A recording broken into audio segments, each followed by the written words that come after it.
I want to begin today by cueing you in on a question that I got last Sunday.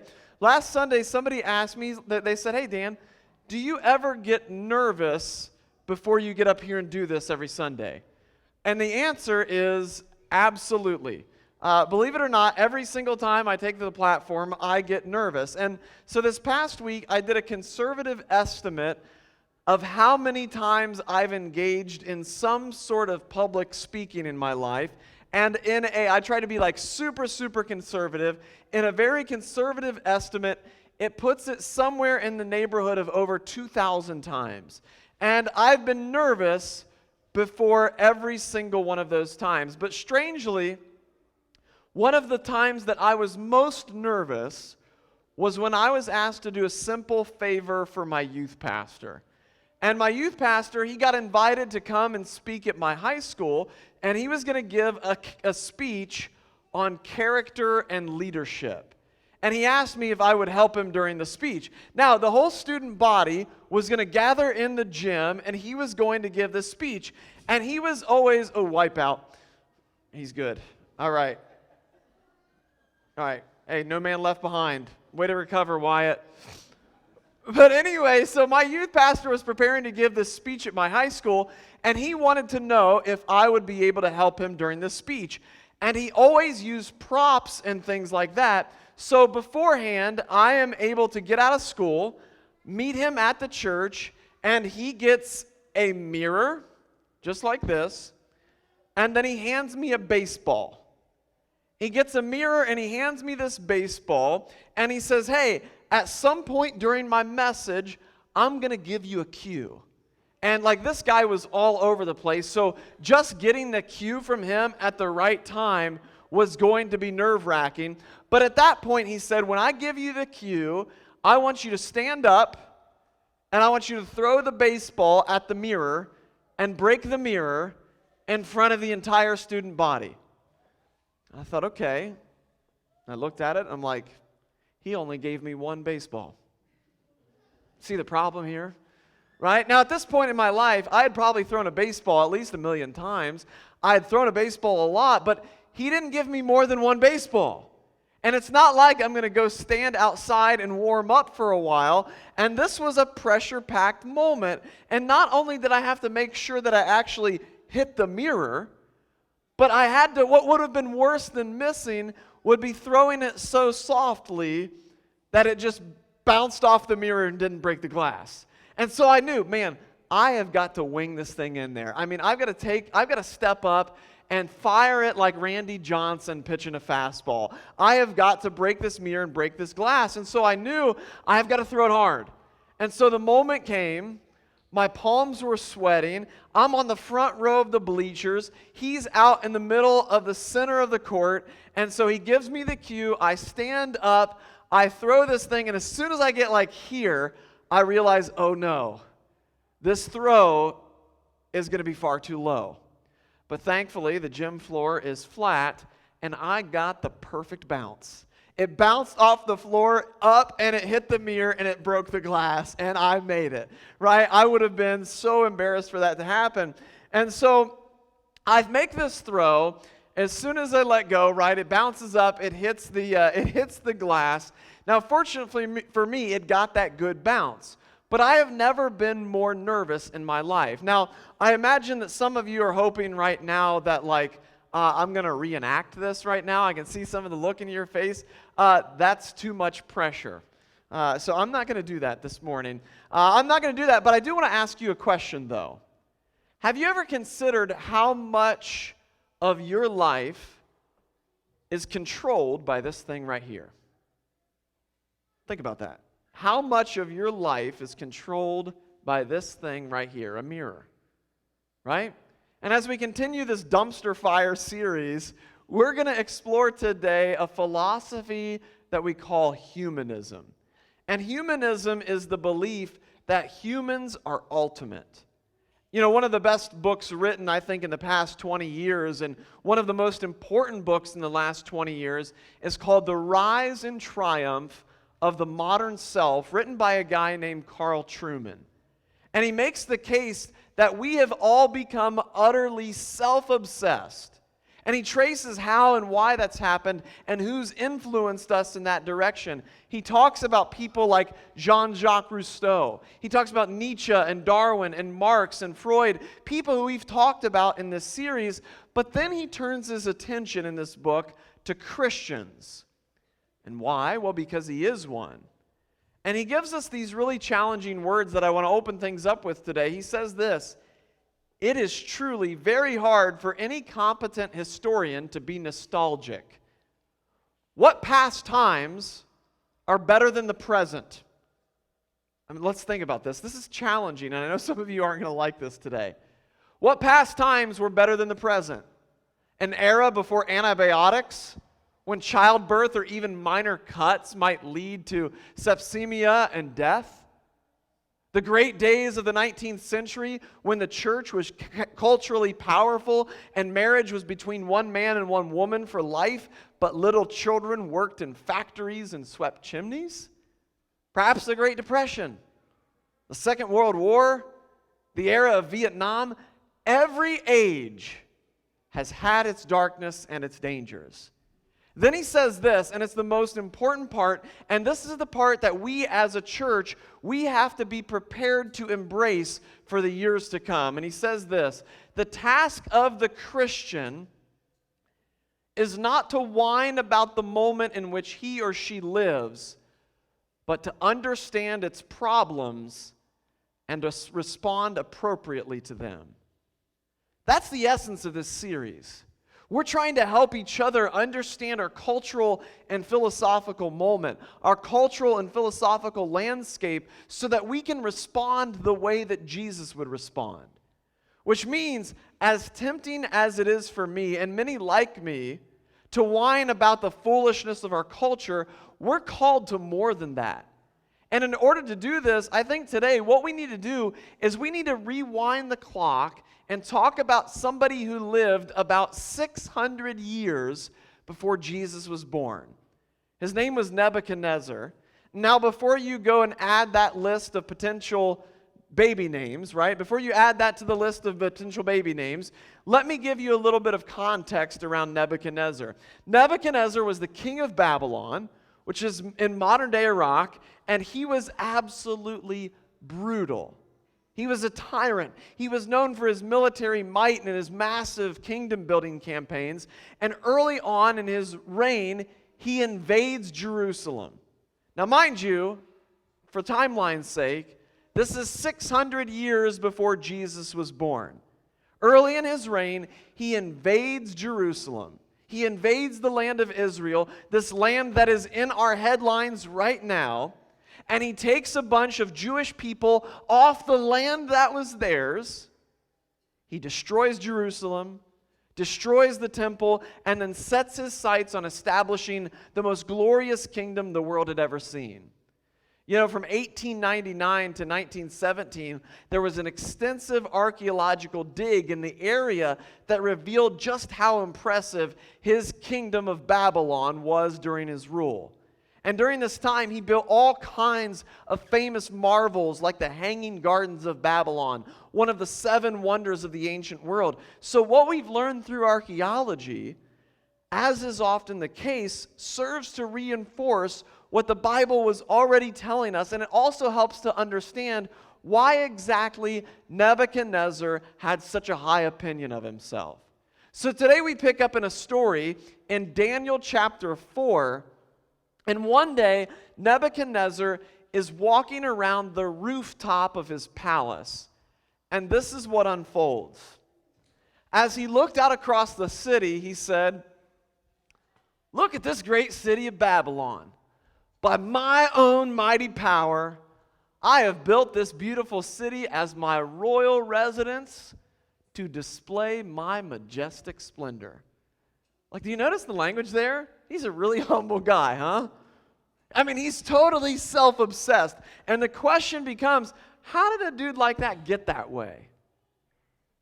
And like we've been exploring in this entire series, we got to recognize that ideas have consequences. So like we talked about in week 1, atheism, the belief that there is no God, leads to nihilism, which is the belief that, you know what, nothing matters. And then last week we looked at relativism. This belief that, hey, there is no right and wrong, and anytime there is no right and wrong, it always leads to anarchism, which is complete and total chaos. And this week, we're looking at a philosophy and a belief, an idea called humanism that says, hey, you know what? Everything revolves around human beings. And when everything revolves around human beings, what that ultimately leads to is narcissism. The belief that, hey, you know what? Everything revolves around me. Because you know what? If there is no God on the throne, then why can't I be on the throne? You know, this past week at Tuesday Coffee, we got to talking about some of the best boxers to ever step in the ring. I don't know if we've got any boxing fans here, but I'm a boxing fan. And when Muhammad Ali fought Joe Frazier in the first of their 3 epic fights, it was known as the fight of the century. Madison Square Garden was completely sold out. There was so much anticipation, a lot of buzz, and finally, after all the trash talking, they actually got in the ring.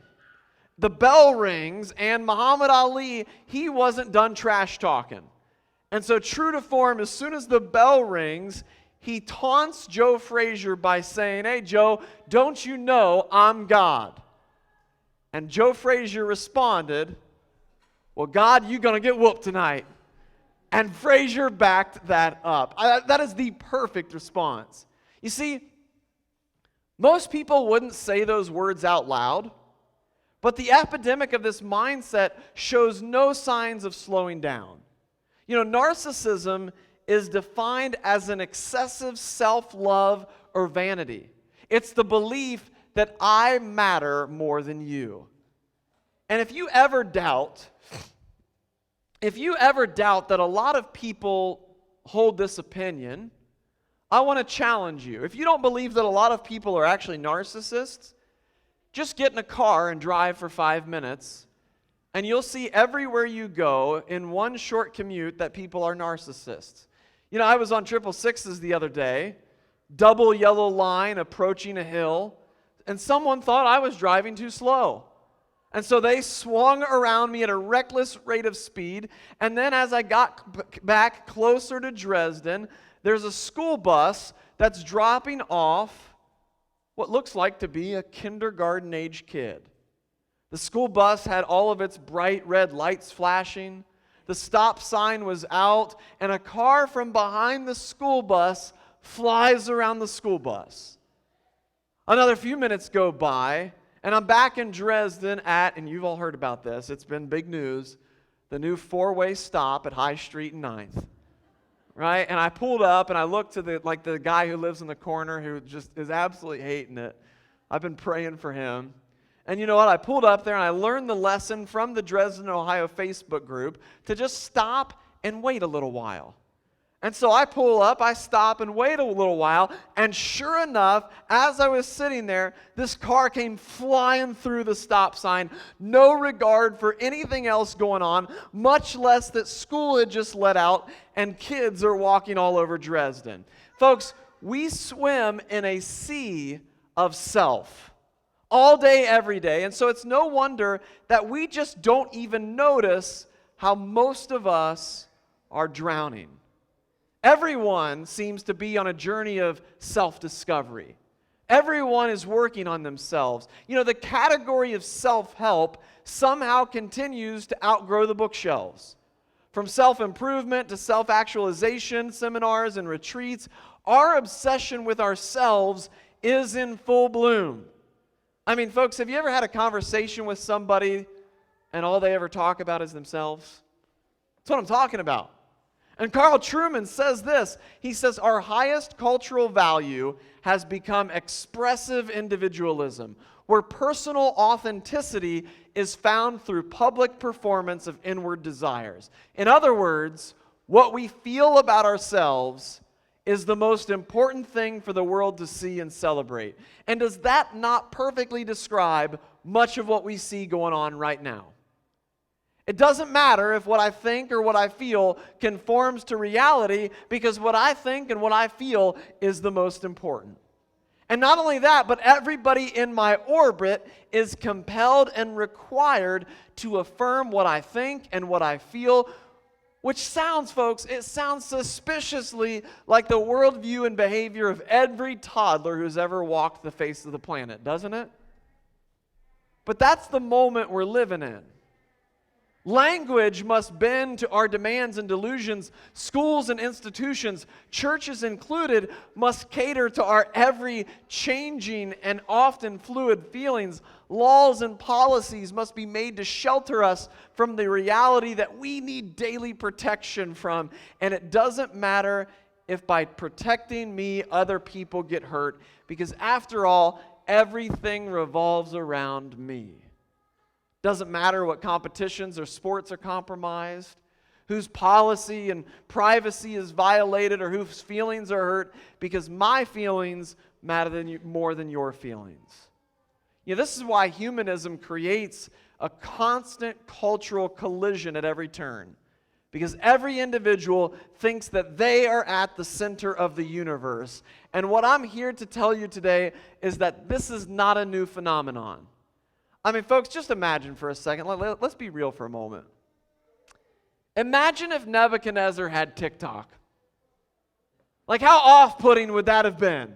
Like, imagine Nebuchadnezzar is on his palace taking a selfie, right? And he's like, man, I am the best. And I can only imagine he takes this selfie showcasing all of his wealth, and this is the caption that he writes on Instagram: Babylon! By my own mighty power, I have built this beautiful city as my royal residence to display my majestic splendor. We're scrolling through, we see him on Instagram. He would have been quite the influencer, wouldn't he? And yet, God decided to show him grace, and watch the form that this grace takes. Look at this.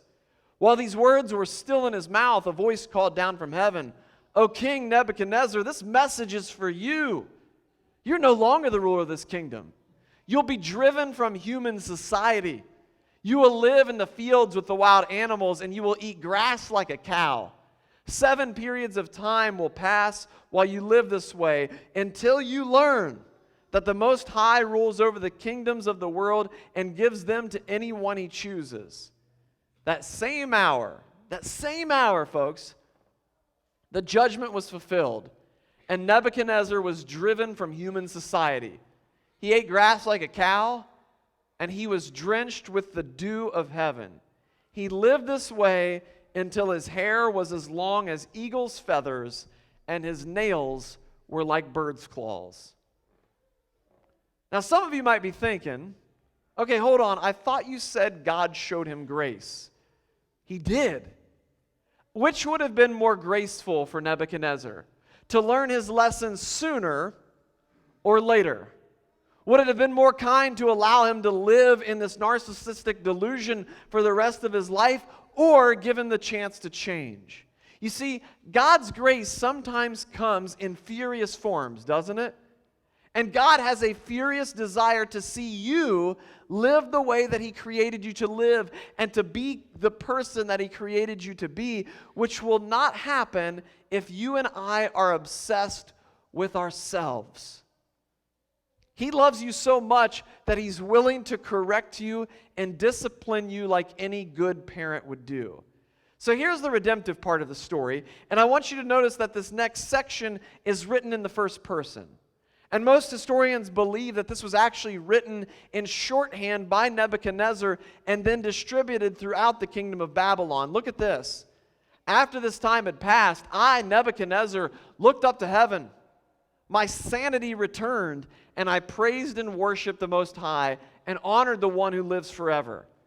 His rule is everlasting, and his kingdom is eternal. All the people of the earth are nothing compared to him. He does as he pleases among the angels of the heaven and among the peoples of the earth. No one can stop him or say to him, "What do you mean by doing these things?" When my sanity returned to me, so did my honor and glory and kingdom. My advisors and nobles sought me out, and I was restored as the head of my kingdom, with even greater honor than before. Now I, Nebuchadnezzar, praise and glorify and honor the King of heaven. All his acts are just and true, and he is able to humble the proud. And we would do well to remember those last words. He loves us enough to warn us when we're embracing lies, and when we're living for ourselves. And much of what we see going around today is not difficult to diagnose. It's attention-seeking behavior being exhibited by immature people. Like, do you know that one of the best-selling books in Christian bookstores of all time begins with these 4 words? It's not about you. It's not about you. Now, in our day and age, here in 2023, how would it ever be possible for a book to open up with those words? Well, the only way this happens is when we recognize the reality that when it's not about you, that's actually really, really good news for you. And I believe this because I can tell you, man, if it's all about me, you and I are in a lot of trouble. Because there's a lot I don't know. There's a lot I'm not capable of. There's a lot about the past I don't understand. I can't predict the future. My emotions are not an indicator of reality. In other words, I'm not very impressive. So it's really good news that the universe doesn't revolve around me. You know, let me let you in on a little secret here that we seem to have lost sight of. People are just people. Folks, do not forget that. People are just people. Presidents, pastors, kings, senators, authors, scientists, social commentators, they're all just people, deeply flawed, who get a lot of things wrong. You know, I've heard it said that politics is dirty, but so are monasteries. And that's true because wherever people are found, you're going to find a lot of problems, which means we might just want to stop worshiping at the altar of our own self-reflection. Does anybody have kids or grandkids that play with Legos? Just by a show of hands. Right? I do. They're very popular at my house. And if you know anything about Legos, you know that Legos make walking through the house at night barefoot a dangerous ordeal. You step on one of those things and it's like you're stepping on a jungle landmine. But you know what? A number of years ago, my boys started watching the Lego movies. And they absolutely love the Lego movies. And in particular, one that I have to highly recommend, it's my favorite Lego movie, is the Lego Batman movie. Right? It's fantastic. It's clever. It's funny. And they do such a great job at describing Batman as a self-centered, narcissistic recluse of a person that he really is. He's not really a superhero. And throughout the movie, they weave a famous song, many of you know, Man in the Mirror. They weave this song throughout the movie, which it's done in like this really goofy, funny way that kind of pokes fun at Batman and the song itself. And maybe you remember the lyrics. I'm starting with the man in the mirror. I'm asking him to change his ways, and no message could have been any clearer. If you want to make the world a better place, take a look at yourself and then make a change. Okay, I was pausing there for a moment because I was waiting for somebody to go, hee hee. But anyway, you know what this song is? And for those of you who don't understand that reference, it's a Michael Jackson song, all right? Get cultured, all right? You know what this song is, though? It's a humanistic hymn. It's precisely the opposite of the gospel message that Jesus brings to us. Because you know what? If it's up to me and you to change the person that we see in the mirror, we're in a lot of trouble. We are in a lot of trouble. You know what? You learn in the Bible that when we look in the mirror, you might see that we're created in the image of God. But before we give our lives over to Jesus, we look in the mirror, and what we see in our reflection is sinfulness and damage. And so what we do is we actually have to turn our eyes upon Jesus. And Jesus leads us to an entirely different path that we begin to see who we were created to be. You know, of all the philosophies that keep popping up and starting new dumpster fires over the course of human history, this might be the most damaging one. So when Jesus was asked about the philosophy of life, Jesus said this about a philosophy. He said, "And you shall love the Lord your God with all of your heart, and with all of your soul, and with all of your mind, and with all of your strength. The second is this, you shall love your neighbor as yourself." Listen to this. There's no other commandment greater than these. You know, here at Dresden, we try to distill that philosophy of Jesus down to two simple statements. We want to keep it simple. Love God and love people. Very simple. And this should be utterly uncontroversial, but don't ever mistake it for being easy. That's not the same thing. And this is increasingly controversial, and I think it's going to become even more controversial in the years to come because this mindset is counter to our culture at every level. The first reason is that currently all of our cultural emphasis is on the opposite of that. The wisdom of our day would say the most important thing is self-love and self-esteem and self-worth and self-care. And folks, that sounds good on the surface. But there's something to be said for those things, right?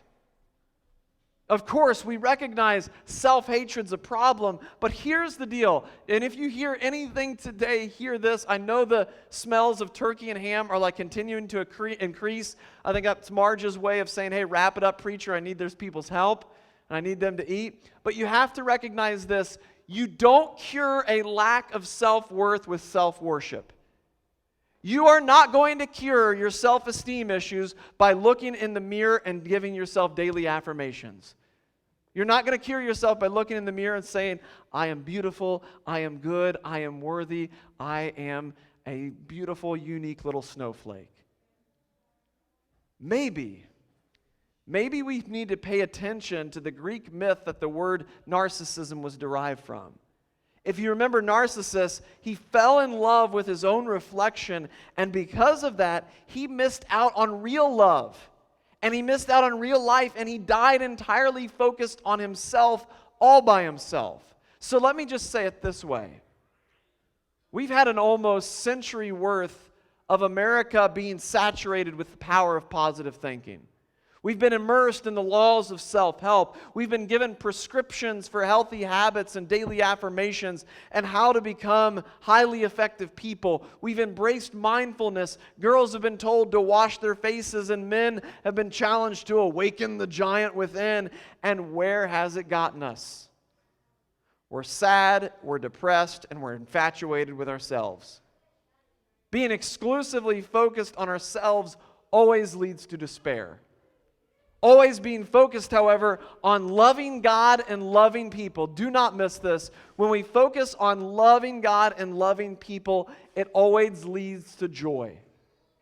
That's why one of the countercultural things that we're trying to cultivate around here is being others-focused. And as we begin to wrap up, let me just say this. Week in and week out, every week there is someone seated close to you who is struggling over the death of their loved one. Every week there is someone sitting close to you that's going through something with a family member that's causing them great pain. Every week there is someone dealing with the pain of addiction. There's someone worrying about a person they care about who's sick and dying. Not only is there someone seated next to you today who's never heard a representation of who Jesus really is and what he's done, there's someone seated next to you today who's never cracked open a Bible to figure it out for themselves. There's someone who's seated next to you who right now they're being prayed for by someone that loves them. And they're praying for that person, asking that God would speak to them right here and right now. You might even be that person. Maybe, you know what, it's 11:04. Somebody's got the heat cranked up in here. It's hot. You're tired. You're sleepy. I can almost guarantee you somebody is praying for you right now that God would speak to your heart. You know, we should all do our best every time we gather in this place to maximize this time and allow it to fuel us to love God and love people, not just during this hour, but take it out of those doors. You know, for those who are around you, it might be the difference between life and death. And it brings up the question that we should ask ourselves at church. We should ask ourselves outside of church, at home, at work, wherever we at, and whatever we're doing. We should be asking this question: is what I'm doing right now drawing attention to Jesus or me? And folks, I don't care if this is like your first Sunday here. I don't care if you have been coming to this church for the last like 150 years. This is a question. This is a question for every single one of us. Is what I'm doing right now, even as you sit here, even as you leave this place, is what I'm doing right now drawing attention to Jesus or to me? If you dedicate yourselves to pursuing God's truth, you will find something far better than what all those self-help gurus have been trying to sell us for years. You know, there's a humanist manifesto I stumbled upon recently. And it's interesting because there's a lot of these humanist manifestos that claim to be the best one. And I want to read this to you as we close. It says this: the next century can and should be the humanistic century. We virtually conquered the planet, overcome the natural limits of travel and communication. Using technology wisely, we can control our environment, conquer poverty, markedly reduce disease, extend our lifespan, significantly modify our behavior, alter the course of human evolution, unlock vast new powers. Now compare those to Jesus' words. Anyone who intends to come with me has to let me lead. You're not in the driver's seat, I am.